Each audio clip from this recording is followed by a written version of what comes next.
You know, many organizations I talk to are suffering from what I would call a toxic testosterone culture. And let me explain what I mean and why I say that. We know that if you look at the United States of America, a full 58% of all college students are women.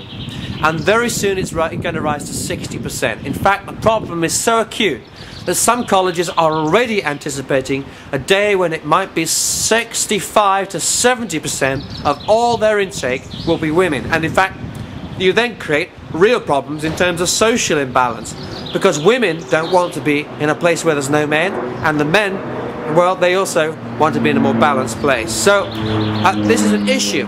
It's an issue for colleges, but more so it's an issue for employers, because what it means is that the great majority of the best talent going into companies for the last 5 years has been women, and that will continue to be the case.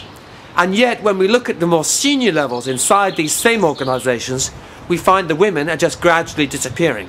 Why is that? Well, we can give 101 reasons, but I would say it's part of a toxic testosterone culture. It's part of a system which is systematically, subconsciously eliminating estrogen out of it, eliminating women from the workforce. Now you might say, well, it's not like that. It's that women want to have children. It's what they want, career breaks. It's they want this, they want that. We've tried this, we've tried that.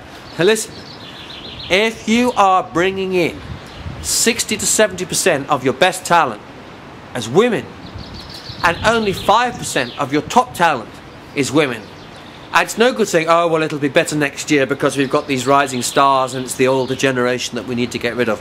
No, it may well be in 3 or 4 years' time I'll come back into your organisation and we find the same. Yes, things have improved by a few percent, but we've still got a testosterone-dominated workplace. So how do we deal with it? Well, it's quite a challenge.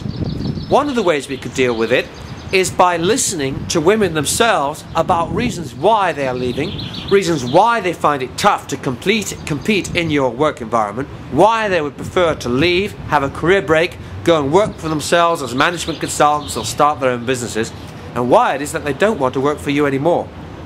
And then start to construct some strategies to deal with that. Now, one of the ways we can do that is by offering flexible working patterns. Sara Lee did this some years ago. They identified that they are predominantly a company for women. Almost all their products are bought by women, but almost all their management was by men.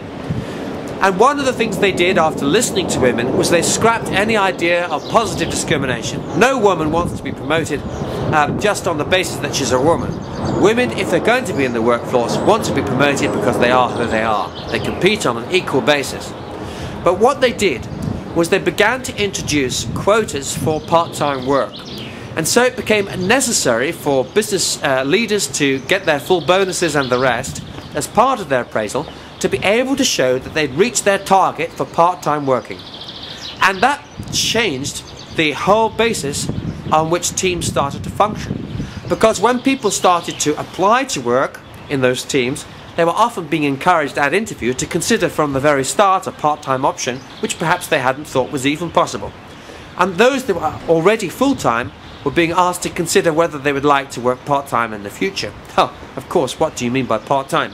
Many people I know have chosen to work 4 days a week because they say, Patrick, you know what? I work 4 days a week because I only want to work 120 hours, not 190. So when we say part-time, what I'm really talking about is a situation where the individual feels that they are no longer totally owned by the organisation. A friend of mine is involved heavily in NGO work, and he works for a big IT company only 4 days a week. That's officially so. I know he's actually available by phone and email 5 days a week, but he feels free, he feels released, he feels able to take time off, either when the children are sick, or to go into take them to school, or to come in late, and the employers then say, huh, we do want employers like that. Well, actually you do, because what you're getting is someone who's more rounded, you're getting someone who's actually more energetic when they're there, you're getting someone who's sticky, who's going to stick with the organisation because you understand and respect where he's coming from. And I tell you this, if you don't allow him to work 4 days a week, he'll leave. Why? Because he knows what he's worth. He knows who he is, he knows why he's here. He's someone who feels a sense of purpose for life outside of work, and he'll make his own choices. So, and many of such individuals are women, and as we've seen time and again, if we pay attention to people as whole people, then we'll find it much more likely that they will stay with us. But there are other things which we need to watch out for in this toxic testosterone culture. I'll give you two examples. I remember going to a company relatively recently, and they made a grand announcement that in the afternoon they would all go paintballing in a paintball team building exercise. Well, I looked around the room and I saw exactly what I expected. I saw 1/3 who were fanatical paintball people, including the leader of the team. I could see it on their faces. I saw 1/3 of people who think, well, I've done it before, I suppose I'd quite enjoy it to do it again. I saw another third who thought, well, I've never done it before and I don't want to do it again. I'm talking about the guys. Then I looked at the women around the room and I could see again a picture. Some women thinking, yeah, well, I did it once, but it's okay, I guess. It's little boys with little toys, but it's not exactly what I would have chosen. And others thinking, oh my, here we go again.